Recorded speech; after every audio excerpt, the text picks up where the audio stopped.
ataupun lainnya. Tayammum disyariatkan bagi orang sakit apabila dia meyakini bahwa air dapat membahayakan dirinya atau memperparah sakitnya atau menyebabkan pemulihannya tertunda. Beberapa kondisi di atas dapat diketahui berdasarkan kebiasaan yang banyak terjadi atau berdasarkan arahan dari seorang dokter muslim yang kompeten lagi amanah.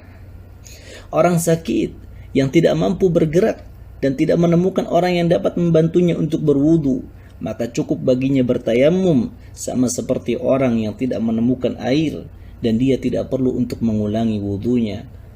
Demikian juga orang yang khawatir akan kesehatan dirinya ketika menggunakan air di saat cuaca yang sangat dingin, bila hal itu dapat menyebabkan munculnya penyakit lain atau dapat memperparah sakitnya. Sementara dia tidak menemukan alat yang dapat menghangatkan air tersebut, maka dalam kondisi ini cukup baginya bertayamum.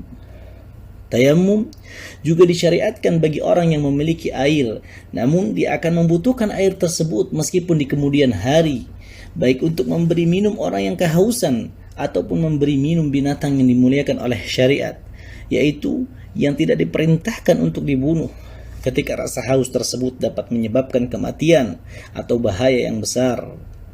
Tayammum boleh dikerjakan baik dalam kondisi safar ataupun di rumah. Dan cara bertayammum cukup dengan menepuk 1 kali tepukan ke tanah, lalu diusapkan ke wajah dan kedua telapak tangannya. Berdasarkan sabda Nabi SAW kepada Ammar, yang artinya, engkau cukup melakukan seperti ini.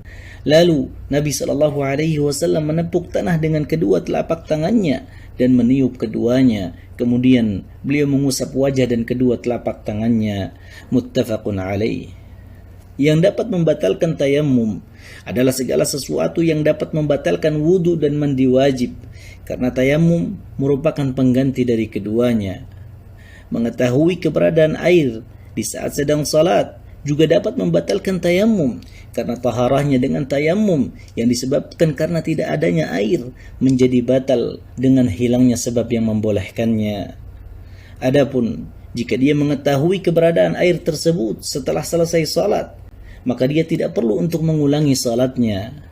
Demikian juga kemampuan untuk menggunakan air karena hilangnya udzur yang membolehkan tayammum, seperti berakhirnya peperangan atau hilangnya penyakit dan hawa dingin. Itu semua dapat membatalkan tayammum, karena sesuatu yang dibolehkan lantaran udzur itu menjadi batal dengan hilangnya udzur tersebut.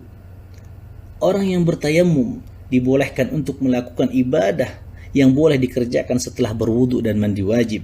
Maka boleh baginya melaksanakan salat apa saja yang dia kehendaki, baik itu salat wajib ataupun salat sunnah, karena tayammum merupakan alat bersuci yang benar ketika tidak ada air.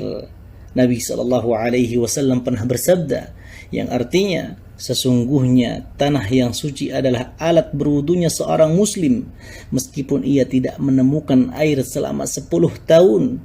Bila telah mendapatkan air, maka hendaklah ia membasuh badannya dengan air tersebut.